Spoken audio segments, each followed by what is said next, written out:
Shanti and good morning, everyone.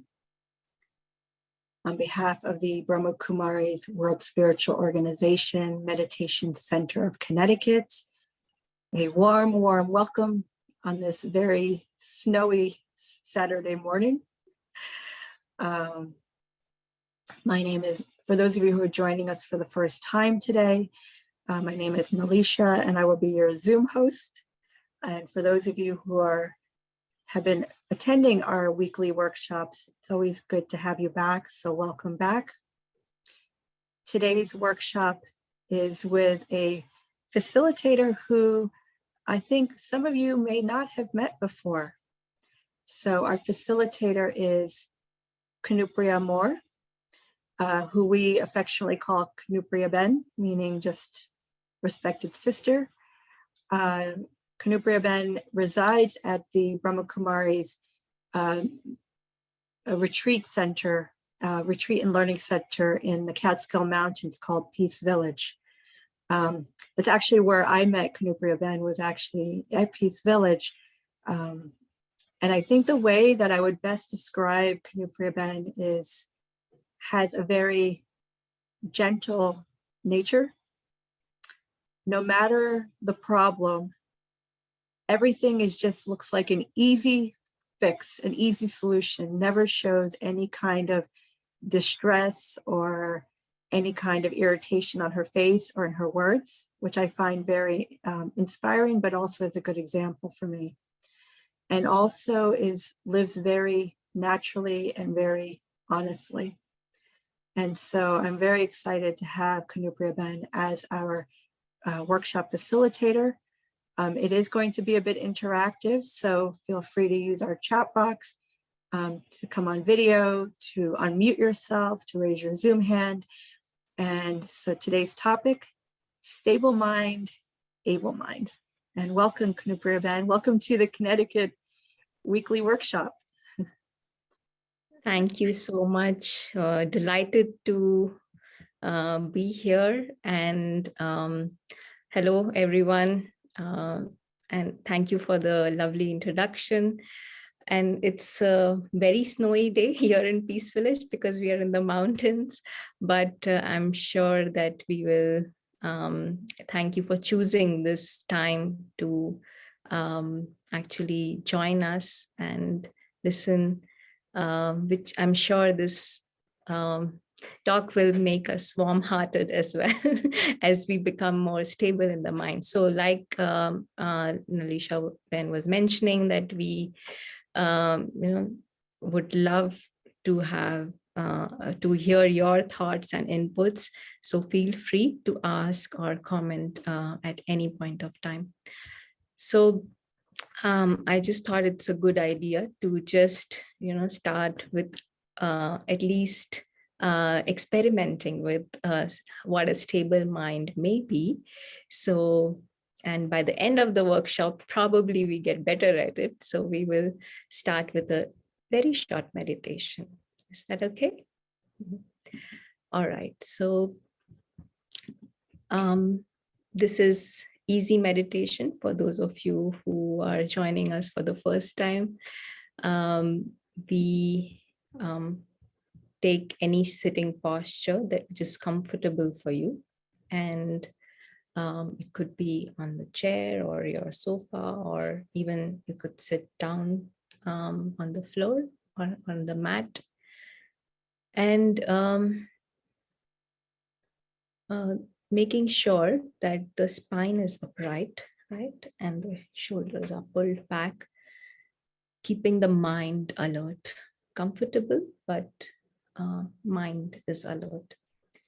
And feel free in this meditation to keep your eyes open if you're comfortable. And if you do choose to keep your eyes open, then just gently rest the gaze on any fixed point in front of you. And keep the body comfortable. Let the breathing become regular, gentle and normal breathing. Inhale and exhale. And just fully allow yourself to come into this moment right here and right now. Let the whole body relax and the mind is observing the surroundings and accepting everything that is in the surroundings as it is. We observe the thoughts on our mind.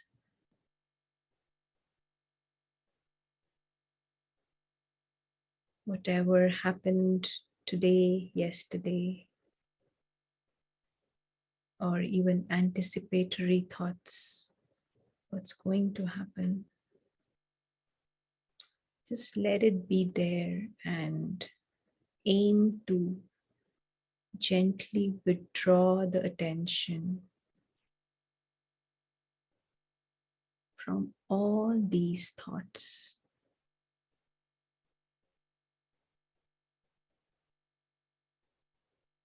Any distracting thought coming by on the surface of the mind, we guide the mind away from them.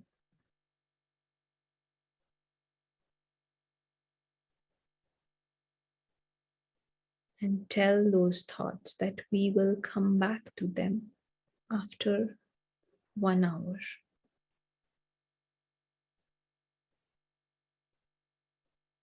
Allowing the mind to be free.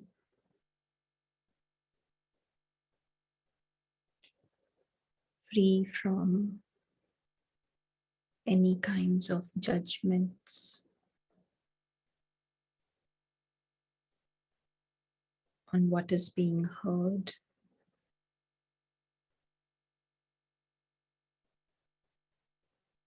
Opinion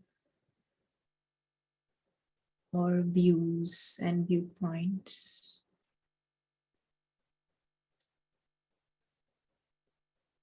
For the next hour, we aim to be free, to listen and accept with an open mind.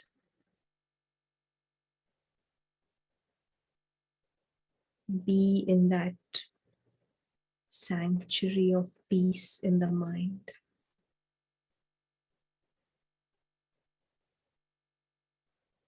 That silent space, which is the original experience for all of us.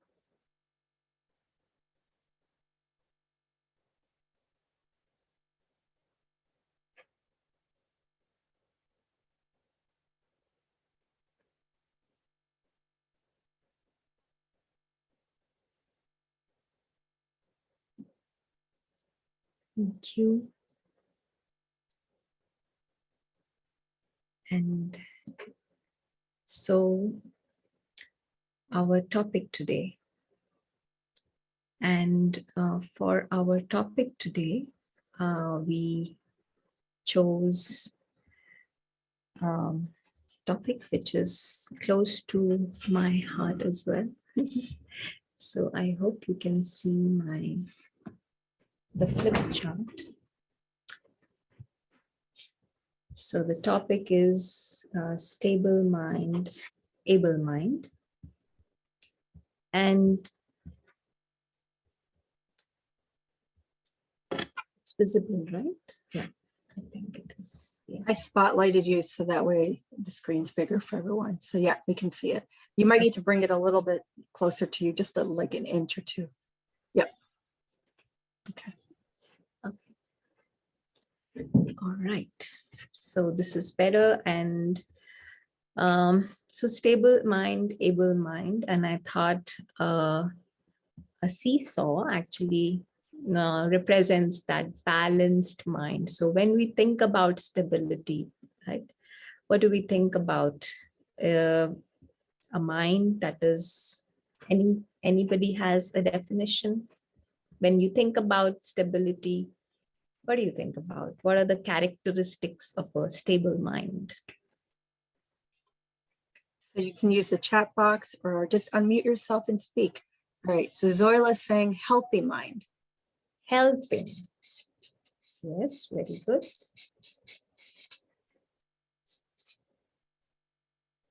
Healthy. Sorry? Healthy. Healthy. Okay. Healthy. Yeah. Yes, yes, healthy. Healthy mind. But also a helping mind. Yeah, healthy. Okay, yeah, healthy is, yes, Yes. perfect definition, yes. And I think Kim would like to say something. Clear? clear, clarity is a big part of stability. Very good. Yes. And we already said balanced, right? Balanced means what? Balanced also means that we, okay, I see peaceful. Yes, peaceful. Very good. Anything else? This is amazing, right? If we were to have stable mind, we'll have all of this and much more. I think it's a content mind. Content mind as well. Yes, that is another characteristic of a stable mind. And when we have all of this peace and balance and clarity and contentment and health, then we become joyful regardless of circumstances. This is what you read my mind, actually. I was just going to say that a mind that is unperturbed, undisturbed, right? We can hold that innate original nature of happiness in this example that Pramod is saying, Paul is saying, right? So unperturbed, undisturbed, unaffected, sort of, right? So very good. Yeah. I just goofed up on my spelling, but It's okay, we know what you mean. nowadays, with the spell check on our computers and our devices, you just forget the spellings. Sorry about that. So yeah. So now we know that for a fact that the human mind has amazing and extraordinary abilities, right? But if we have these abilities where we have heard about people like Uri Geller, right? Who can, with the power of his mind, can bend the spoon, make a watch run faster or slower. And all sorts of, examples we hear, and even for ourselves, right? When we experience any of these or some of these qualities or characteristics within ourselves, then we see how our mind's ability drastically improves, right? So if it was so good to have a stable mind, then why, the question arises, why are we not able to use our minds to our fullest capacity, right? And if we are not using our mind to the fullest capacity, then we are undermining or rather underutilizing its abilities, right? So we are capable of much more, but we are not able to really do everything that the mind can do. And one quote which helps me understand the stability, right? Of course, there is a seesaw, but also like a wheel, right? So a stable mind is like a hub of a wheel where the world may spin around you, but the mind is steady, right? So in this talk today, we will aim to not just accept our surroundings. We know that we cannot change the world outside, but what we can do is to hold that stability in the mind for ourselves. And we will notice as we learn to do that, right, to make the mind more and more stable, we are actually able to deal with life circumstances and the challenges that life throws at us in a much better manner. We are able to respond to the situations. We are able to come up with solutions with much more clarity quickly also, right? So how do we make the mind stable, right? And in Gita, which is a scripture, um, which says that your mind is your greatest friend if you control it, but your mind can also be your greatest enemy if it controls you, right? So we are trying to be in a space where we are able to not just control, but uh, be aware of who we really are, right? And the moment we come to this understanding of who we really are, we see that actually mind it's easy to guide the mind like a child, and it is easy to come to an understanding with the mind where we are able to guide it and let the mind decide where we want the mind to be, right? Or let us decide where the mind and the thoughts should go, right? So that's the aim today, right? To make that mind stable. But what we find in our daily lives is that mind is like a monkey mind, right? We all have heard this term that from okay, Pramod is telling me the verse in Gita where this is mentioned. Thank you for that. So it's like a monkey mind, right? Jumping from one thought to another thought to another thought. And here again, I would like to take some of your inputs, right? We are not experiencing this stable mind, and the mind is jumping from one thought to another. And it is said that on an average, an average human being creates about 75,000 to 80,000 thoughts in a day, right? So if we were to do the math and come to a minute or a second, there are many thoughts, about 6 to 10 thoughts that we are creating every minute or something like that, which is a lot. And when there is that instability experienced in the mind, it is this jumping of thoughts, right, from one to another. And these thoughts are also many times repetitive in nature. They also tend towards negativity. So there are some patterns around these thoughts which are not helping us feel good about ourselves or even about our surroundings or the people we are interacting with. So the next exercise which I wanted to do is to take a moment to see for ourselves what are these thoughts that make our mind jump. Where our mind jumps to, right? So, for example, right now I may be doing this talk, right? But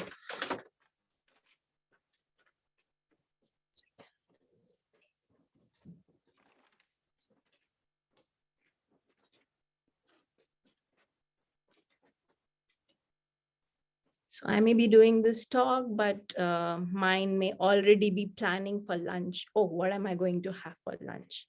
Right? Then within that lunch, is it going to be pasta or pizza or ice cream or whatnot, right? So there could be many, many things happening, right? So just take a moment and let us see what are these thoughts where mind jumps to, and then we'll see if there is a pattern in these thoughts. So maybe right now what your mind is thinking, or generally when you sit down, or there are some aspects in our lives which pulls our thoughts all the time. So maybe that too, anything that comes to mind. Anybody? Is the question understood? So you're asking what pulls our thoughts?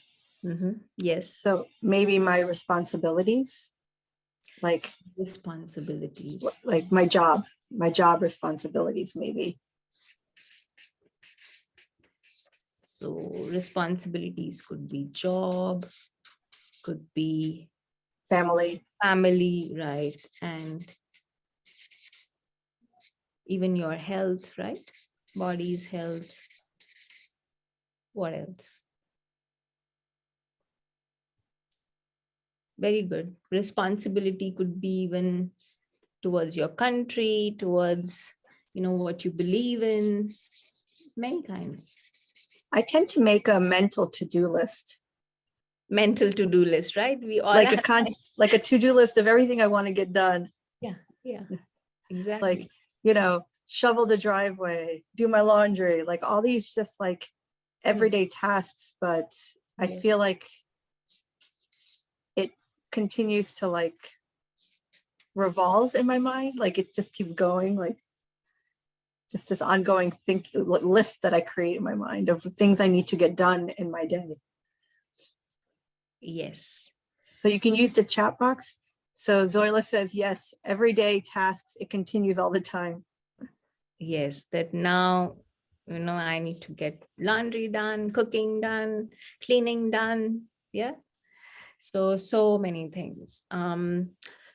So Sometimes, I was going to say, sometimes it's, like conversations I have with people. Did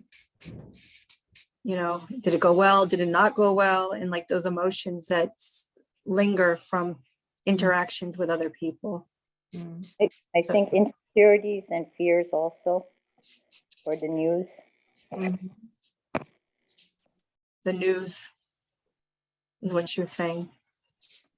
News, fears, right? And then the chat box, worrying about tomorrow. Worrying about tomorrow. Yes, worries and fears, right? Yeah. So we have a good big list, and I'm sure we'll keep on adding to this list if we give it more time, right? Everything. So, but we have a good understanding now that these are generally the areas where our mind gets pulled towards, and these areas, everything that is listed here is actually, there is one common characteristic to all of this thing, is that all of these thoughts are based on the physical world, which is, what do we mean by physical world, right? Now, physical world means what we are seeing with our eyes, everything to do with, we said job, family, health, country, laundry, interactions with others, all the worries and fears, all of those are based on, and the closest physical thing is this body, or what we call role that we are playing. In my case, that role is Kanupriya. So that is a physical being. Zoila is saying, I worry if I don't stay in the physical world, it will eat me. The world is a mess, and I worry about everyone in it, what we are becoming. Yes. So, so there are many fears around, staying in the physical world. But with spiritual wisdom, what we are learning, right, that there is the real me, which is different from the physical body. Now, we all know that the body has an end, right? There is an exit that is definitely there for all of us from this physical world. But there is a being, which is a living, conscient being. And that living, conscient being we call is the soul, or the experiencer who's experiencing. Now, that living, conscient being is not physical in nature, is non-physical, subtle in nature. And one way to understand it is that we often refer to ourselves as human beings, right? And so human being has two words, human and being. So the human part and the being part are two different things. Now, human, and this is what spirituality is telling us, that the human part is related to the physical aspect, which is the body or the role that we are playing in this physical world. Now, like we said, that the body will finish, right? But the being is a living, conscient being of light that is non-physical in nature, and it lives beyond this body, right? So the moment we come into this awareness that the being is different than the human, it brings a lot of clarity. So we said in our previous chart, in the previous page, we said that one characteristic of a stable mind is clarity, understanding. So what is, of course, understanding what is causing the instability, but also understanding how we can generate that stability or create that stability of the mind within ourselves. So when we look at the being, which is non-physical in nature, we try and understand the world of that being, that non-physical being. We learn that that non-physical being belongs to a world beyond that physical dimension, right? And everything that we listed about the thoughts that are pulling us currently, right? Whether it was the job or relationships and family, or whether it was about interactions with other people, whether it was about doing our laundry or cooking and everyday tasks. It may be even related to health of the body, exercise and the medicine and whatever else, right? So all those thoughts belong to that physical world. And in the physical world, there is one thing which is common, which is that this physical world, everything in the physical world is constantly changing. So now what is happening is that things are changing. Like right now, weather outside is, there is a lot of snow, but tomorrow there may be rain, day after that it may be warm, right? So everything is changing, whether there is some kind of change every day that is happening in the job front, relationships, body, everything is changing, right? Nothing is constant in this physical world. And our mind, when we focus the mind on anything in the physical world, we experience change in the thoughts also. And that change in the thought is what is causing instability, because there is the foundation of the thought itself is changing. What we are thinking about is changing. So, so we cannot gain stability if we keep thinking about this.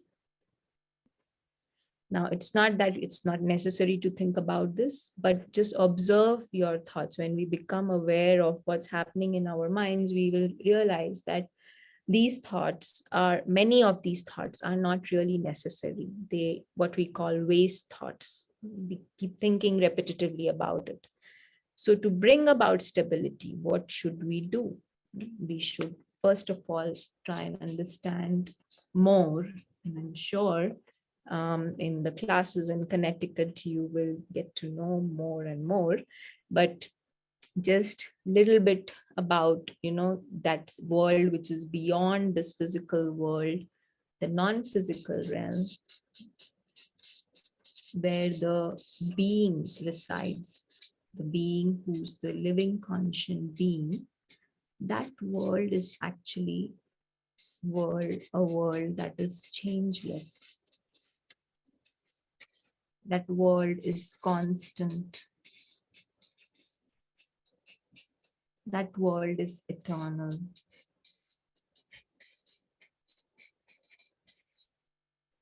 And the more we stabilize our minds and our thoughts in this world, the more we will see that our minds, the frequency of thoughts in our mind reduces, the pace of the thoughts becomes slower, and we gradually start to experience peace and clarity and balance, and all the wonderful things we said earlier. All those start to become natural in our lives. I have a So question. yes, go ahead. So I think mind should be on the other side, right? It's in the non-physical world. And mind is constantly changing. I mean, we are having constant thoughts. And one thought is not even, we can't even hold that thought. It is just continuously moving. So where is mind actually? Is it on this side or that side? I thought it was on the non-physical side. Yeah, very good question. So mind is a subtle faculty of this experiencer or the soul. And but the soul has the ability to really tell the mind where the thoughts should be, right? Whether the thoughts in the mind should be based on this, or focused on this physical world, or on this non-physical world. And right now we are in a state, when we quoted that phrase from Gita, that verse from Gita, it said that right now we are in a state where the mind is controlling us, whereas we are trying to now come to a state where the soul, who is the master of the mind, to guide the mind, to let the soul guide the mind on where the mind should focus the thoughts, right? So the more we become strong in that practice of letting the soul be in charge of the mind and not let the mind be in charge of the soul, then we will start to experience stability by focusing our mind and our thoughts on this world, which is changeless, more stable, constant. So I hope that it is more clear. Yeah, I think it's clear. I think I got idea. So mind is on the border. If it is pulled by the physical or the body consciousness, then it will be on this side. If it is working with soul consciousness, then it will be on the other side. Yeah. So we can say that, the mind, like I said, mind is a faculty of the soul, like how we have sense organs, right? We have 5 sense organs, Yeah. eyesight and smell and touch and smell, and mouth, and so hearing. So just like how we have these physical sense organs, we also have subtle senses, and mind is one of the subtle senses which cannot be seen, but it is there, right? So it is a subtle faculty or sense organ of the soul, the being. So what does that mean, right? That it just means that how actually we can be in a state where we tell where we can control our mouth, for example, right? When to speak, when not to speak. Similarly, when we come into this awareness that that the soul is the master of the mind, then we can actually guide the mind on where it should focus. There's some information in the Upanishads, I think, about various sheaths with consciousness being in the middle, and then there's like a bliss sheath and like a mind sheath and a prana sheath and a body sheath. Is that what you're talking about? No, so I'm sorry, I'm not aware about Upanishads, so I won't be able to really. There are 5 sheaths, and body is the outer sheath or gross body. Then there is mind, then prana, then mind, then intellect, and then the soul is inside. So the being, the human and being can be described as first 2 layers are human, and the inner layers are the being, the mind, intellect, and pure soul. So the pure soul is coated with all these different layers. Yeah. So just okay. To make it more clear with another sketch, right? And we can just take another 5-10 minutes to understand that. So we said that there is a soul who is the non-living, a non-physical, right? Non-physical experiencer, who's the living conscient being, right? Mhm. That is the experiencer. Now, when we say that mind is a subtle faculty, I would like to use this analogy of a play, right? We all have watched plays, right? So in a play, there is a stage. Suppose this is the stage, and this stage, it is called, is the front stage. This front stage represents the mind. So just like on the stage in a play, on the front stage, there are actors, right? There are various actors who are playing their roles. Now, in this analogy of the mind being the front stage, there are various actors. And who are the actors? These actors are what we call thoughts. And I'm using this small eyes there. So there are many, many thoughts who are actors on this front stage of the mind. And the mind is again a faculty, a subtle faculty of the soul, right? And so there are actors here. So there are these green ones, which I'm representing. These thoughts are based on everything physical, okay? And then there are other thoughts right now also, which I'm representing with the red eye, which are the thoughts about the non-physical. But right now, in our minds, if we were to draw like a mind map, which is what this is, we would see that there are many actors or thoughts that are based on the physical.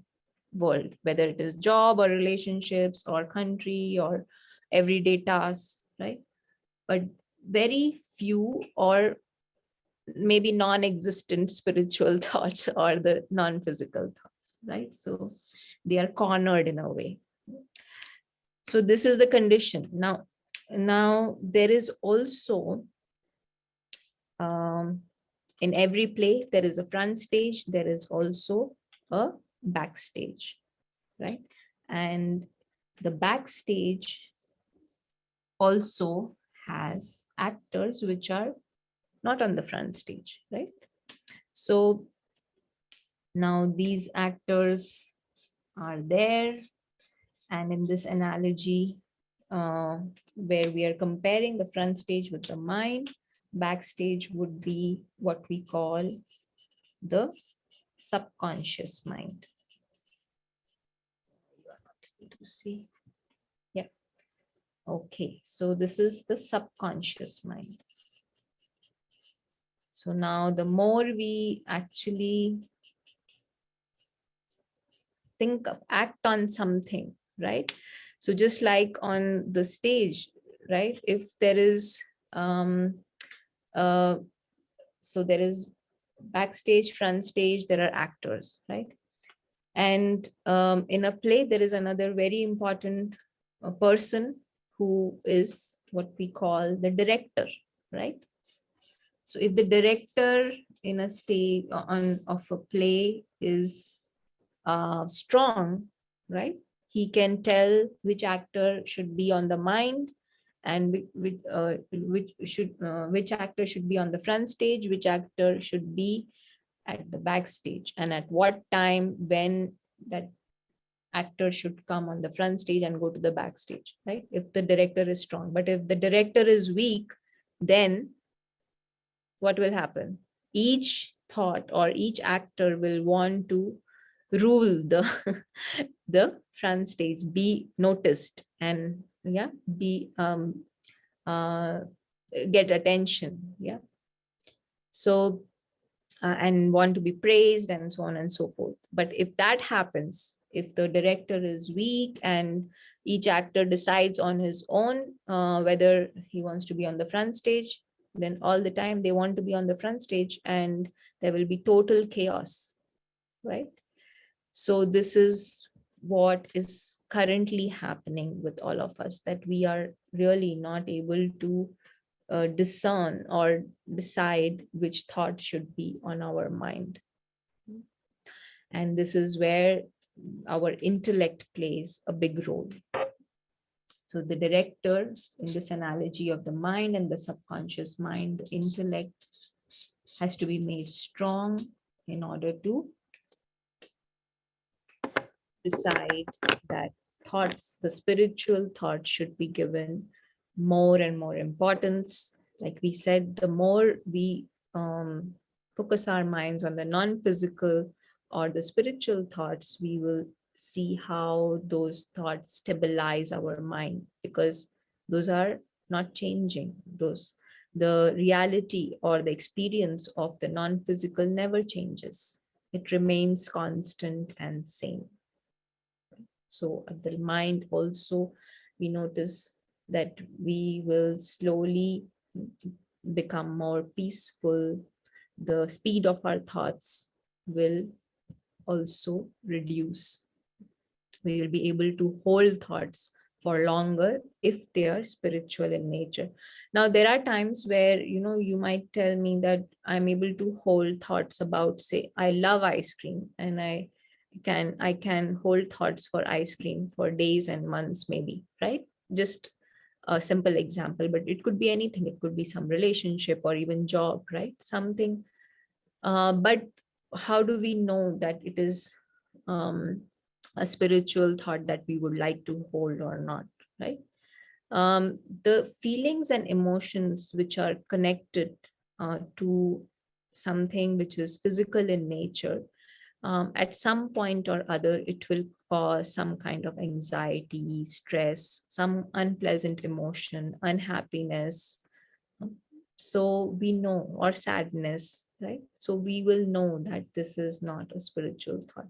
A spiritual thought based on the non-physical reality will always, even if for a moment or 2 moments, will give us peace and happiness, that feeling of contentment, that feeling of being balanced and more stable. So we just have to exercise this muscle, which we say, of the intellect, so that the intellect becomes stronger and our mind can become more stable. So I hope this is more clear about the soul and its subtle faculties, which we call the mind, the subconscious mind, and the intellect. So this brings us to our next meditation or practice, which I wanted to do. So we said that, one thing which helps in making the mind stable, and this practice is focused towards that we should, and we have this ability to replace the fluctuating thoughts based on physical world with the thoughts which are based on the non-physical, or what we call beyond the physical world, which are stable in nature, right? Constant in nature. So to achieve this replacement of these thoughts of physical world with the non-physical world thoughts, we just have to come into the awareness that who is the master of the mind. And the master of the mind, we are saying, is the soul, who is the non-physical being, the living conscient being.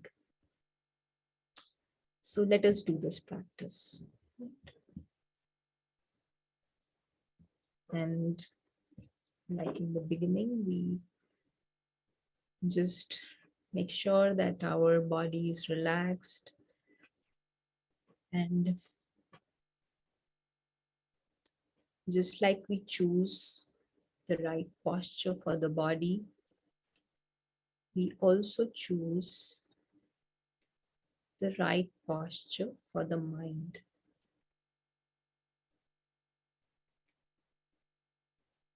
And in the next few minutes, we come into the awareness of this living conscient being who is the experiencer.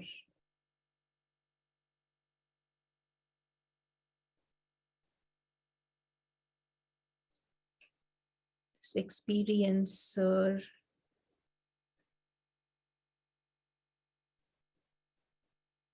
is the one who's experiencing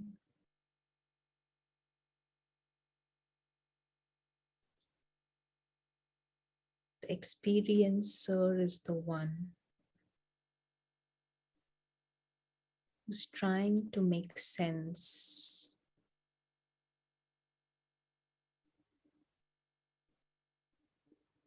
from the various signals of the sense organs. The experiencer is like the operator of the body and the operator of the mind.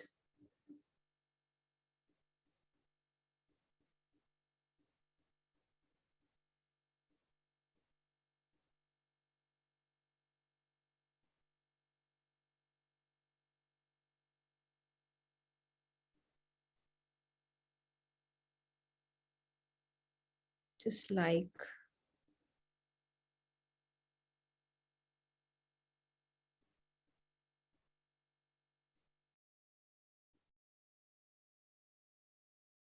the operator or the driver of a car decides where the car should go, left, right, reverse. The car does not decide on its own. Just like that,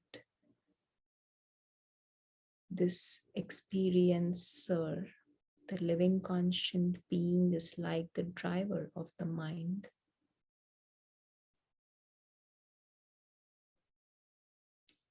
Has the ability to guide the mind on where to focus the thoughts. Right now, the thoughts may be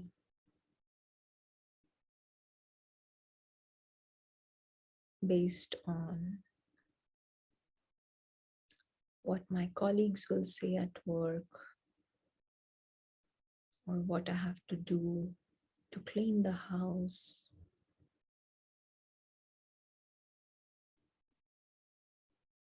what somebody said to me,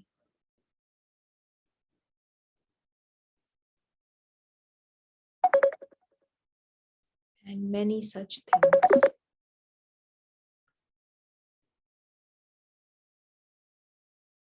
But the driver has an option to guide, to steer the mind away from all these thoughts of the physical world and choose to focus the mind on the non-physical world. That non-physical world is completely different from the physical world. That non-physical world is far away in the distance from the physical world.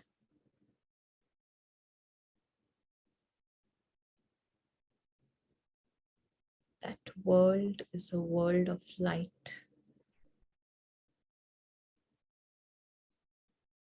and silence.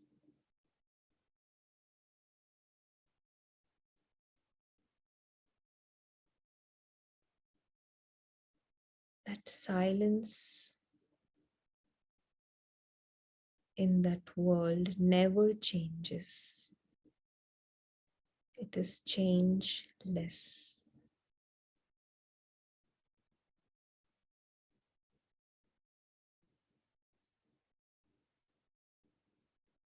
We take a moment to listen to that silence.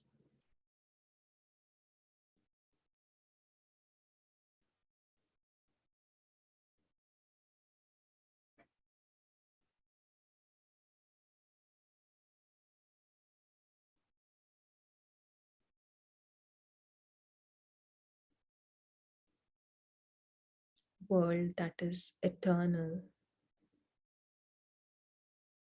exists forever.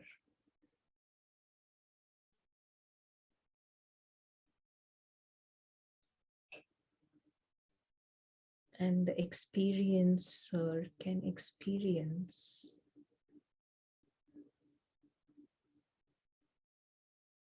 its original nature in this world. That it is a being of peace,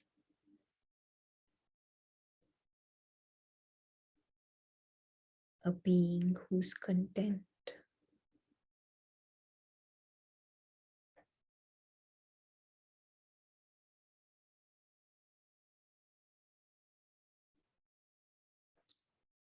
so for the rest of the day, we keep an aim to come back to this awareness of the original experience of the experiencer.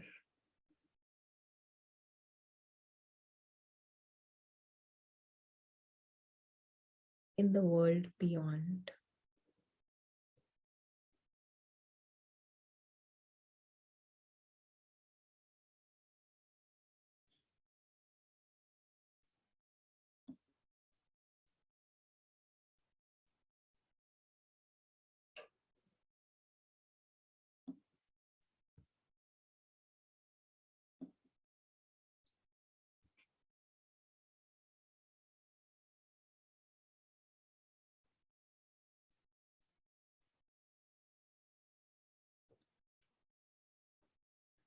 Okay, thank you.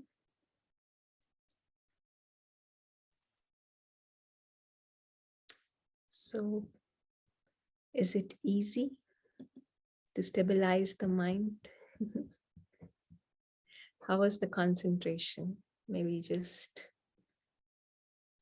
raise your hands, or before we move on to summarizing the talk. And if we have time, I would like to do another practice, but we have 15 minutes, right? About 10-15 minutes. Okay. So to build concentration, right? Because this is where all the distracting thoughts will come flooding. When you sit down to meditate is when this will happen, right? So know it for sure that if you're serious about meditation, then you will be distracted. All the unimportant things which you never thought of so actively will come back to you when you sit down to meditate. So when that happens, how do you concentrate? So one method which we experimented with during the meditation, also to tell the thoughts gently that we will come back to them later, not to fight with the thoughts, right? And the other is to not go for a big length of time, or the quantity of time that you meditate. Start small. So choose 1 minute, 5 minutes, 10 minutes in your home or wherever, your workplace, if possible, during commute, whatever is possible.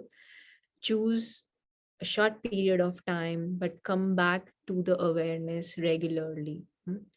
Every hour, if possible, for 5 minutes, or every 2 hours, whatever is possible for you. But in those 5 minutes, be sure that the concentration or the thoughts are fully focused on the non-physical, not one thought about the physical.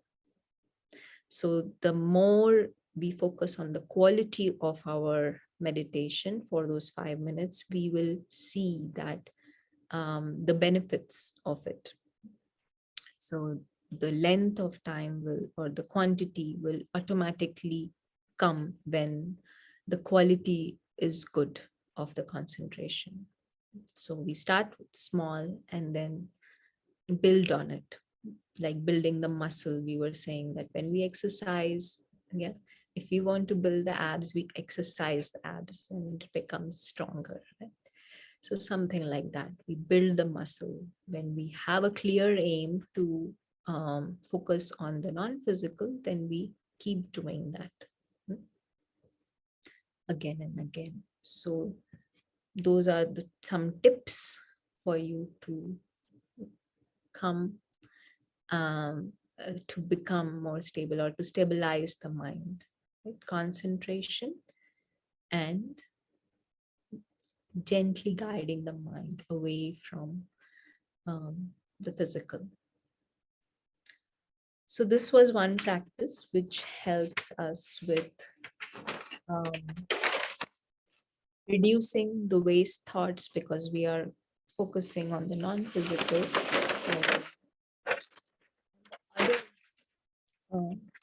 Other practice which I wanted to also mention was bringing about balance.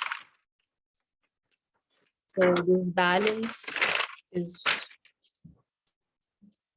in the balance, right? Right now we are saying that most of our thoughts are based on the physical, and we are not seeing the bigger map, the bigger picture, the whole life of this non-physical being. We are stuck in that little box which I drew here.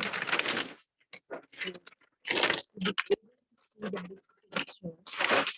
to see the whole non-physical and physical, the more we activate this big picture in our minds, we also start to stabilize the mind.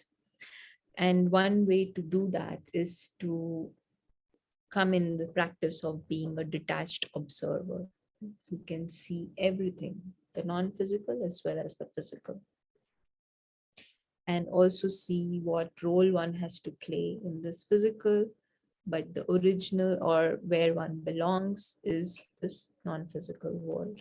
To see the big picture as detached observer, not dependent on the physical world, to see the life as separate, this life of the soul as separate from anything in the physical world, the detached observer. So that is another practice that helps us.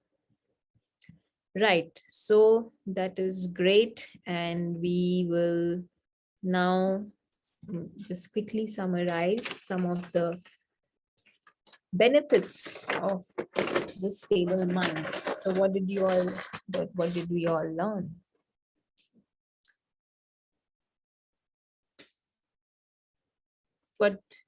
What benefits would you see if we have a stable mind in our lives? Some of it we actually covered in the talk. So one was, the more we see the non-physical, the more we become stable. The thoughts about the physical world, which are causing fluctuation, right? They will reduce. So what we call waste thoughts will reduce.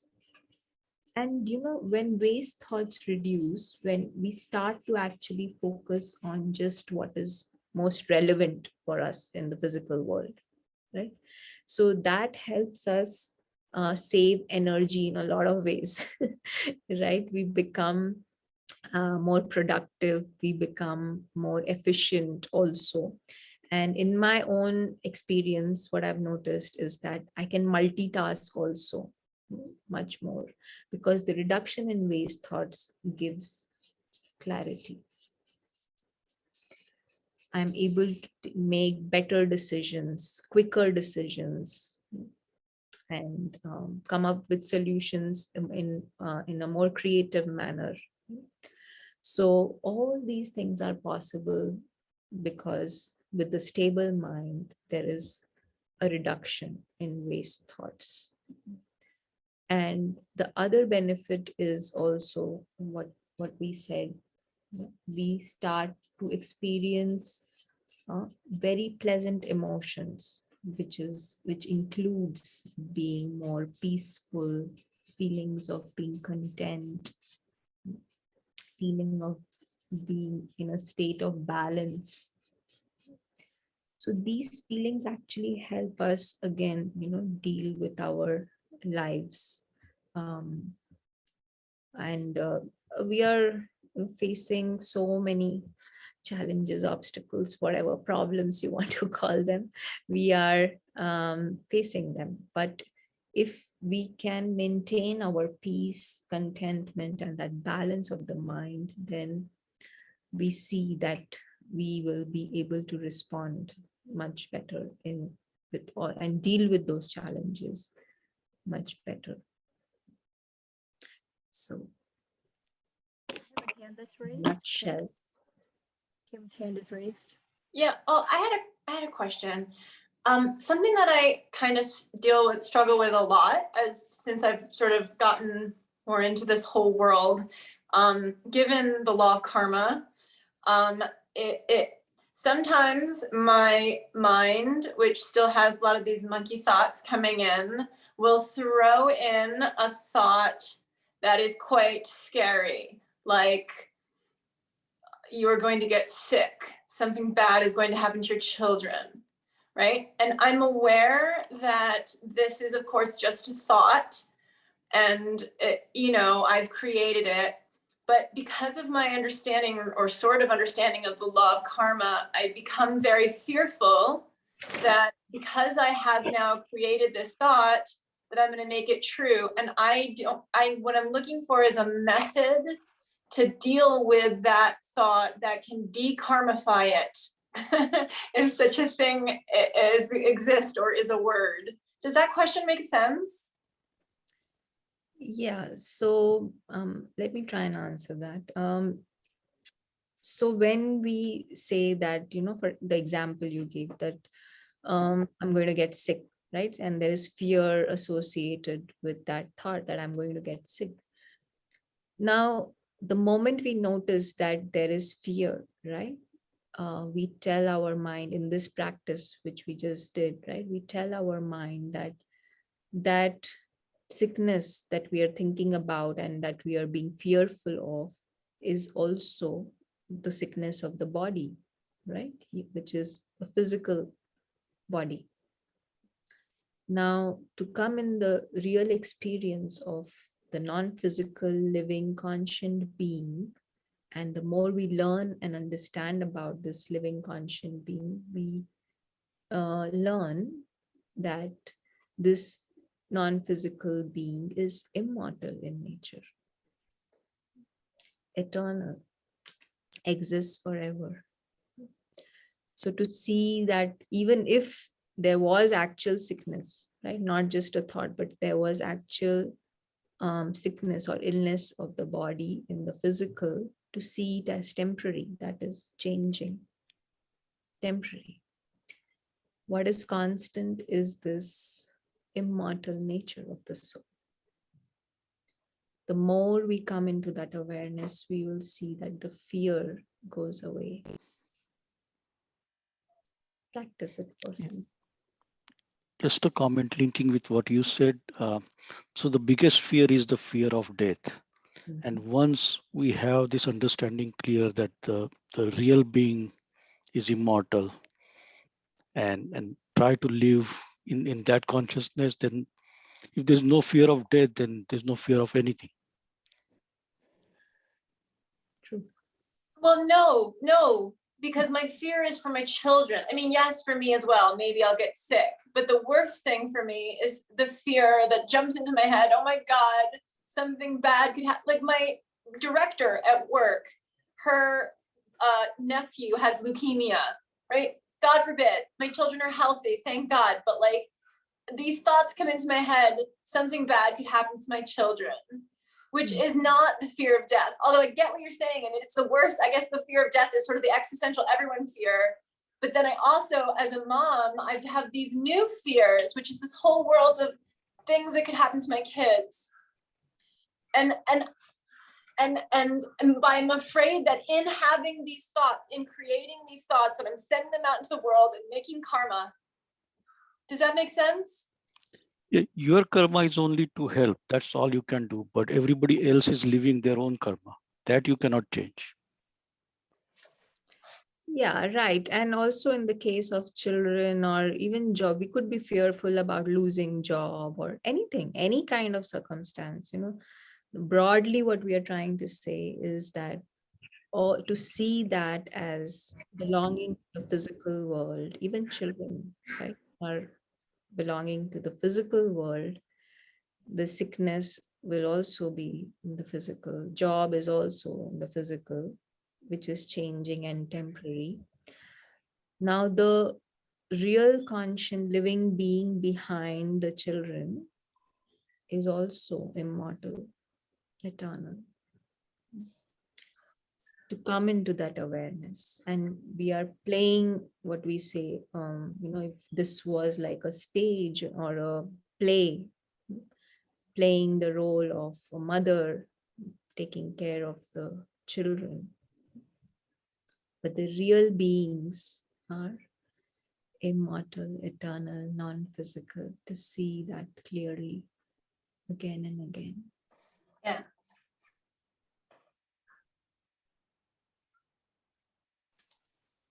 Okay, so we're just about at time, but maybe you could close us out, Kanupriya-Ben, with a closing meditation reflection. But before that, let me make announcements.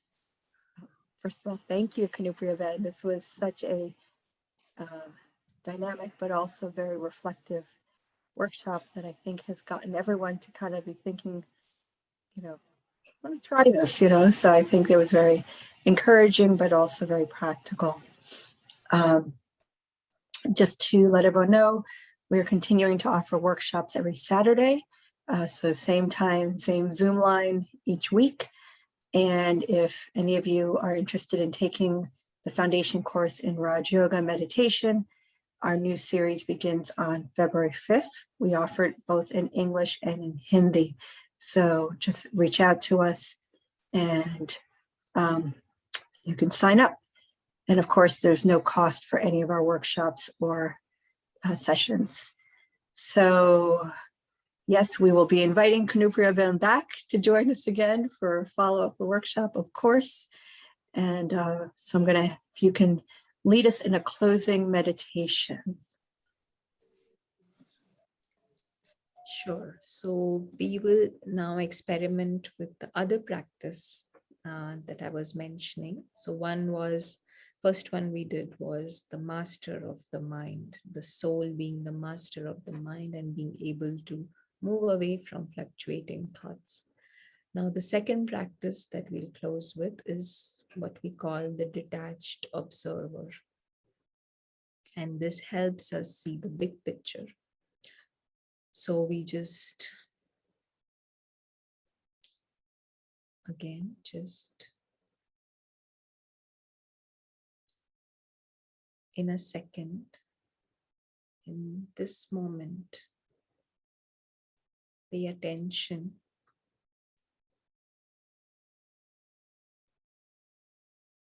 to that point of light.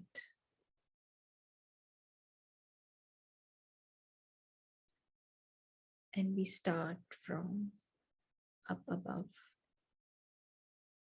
from the beyond.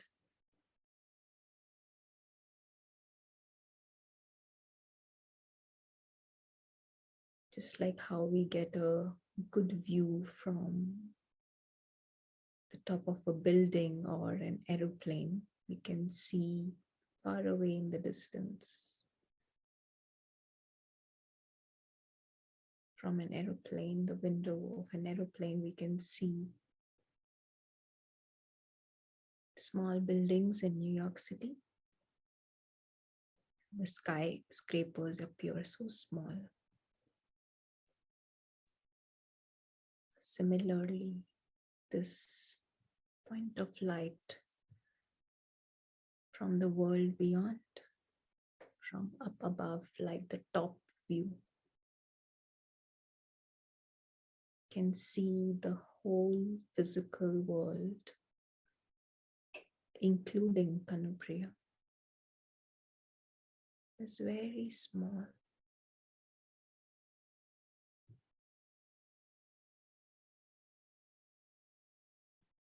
And we see the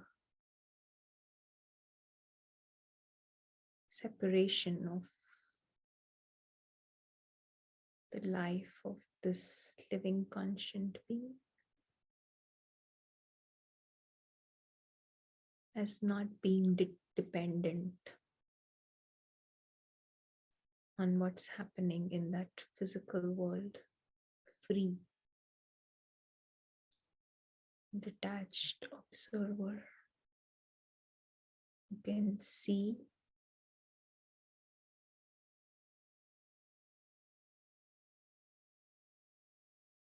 Kanupriya and that whole physical world as small, just for this few minutes. And we explore the world beyond a little bit more.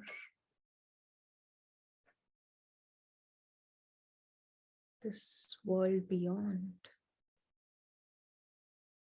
is the true home of this living conscient being of light.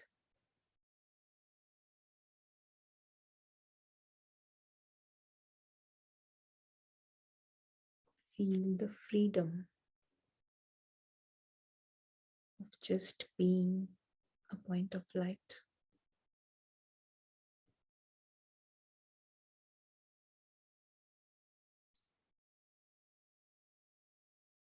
A vast space like an expanse of light.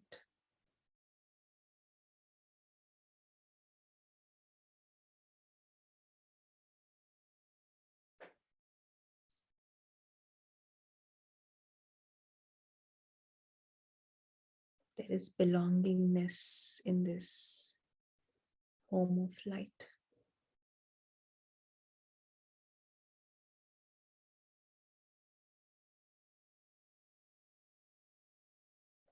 And it is fun to watch the physical world as so small, not very important.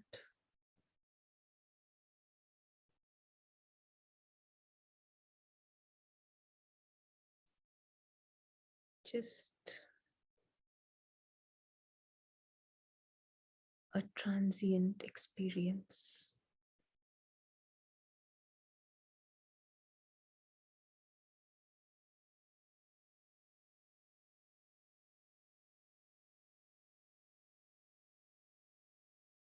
That brings so much relief to see everything in that physical world as temporary.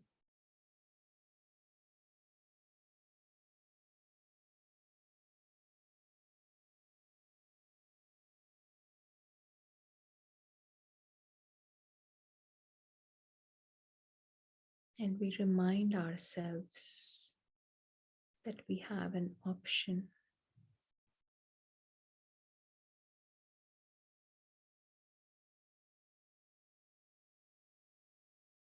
to choose where we would like to focus our mind on.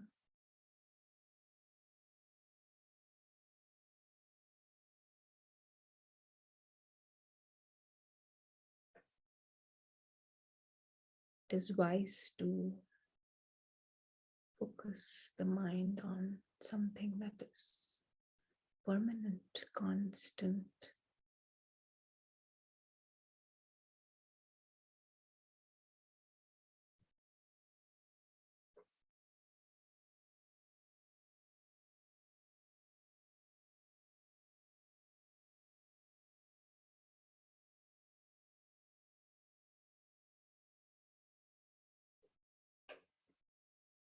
Thank you. And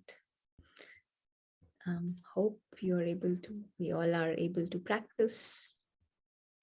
Thank you, Alicia and Connecticut Center for this wonderful opportunity. Thank you again for spending the morning with us on this very relevant and necessary topic. So for those of you who are with us right now, if any of you want to come on video just to give us a little wave, say thank you. It's always good to Om see some Shanti. faces. It's good to see Thank some you. faces. And thank you. And we will see everyone again next Saturday. Om Shanti. Have a good rest of the day and please stay warm.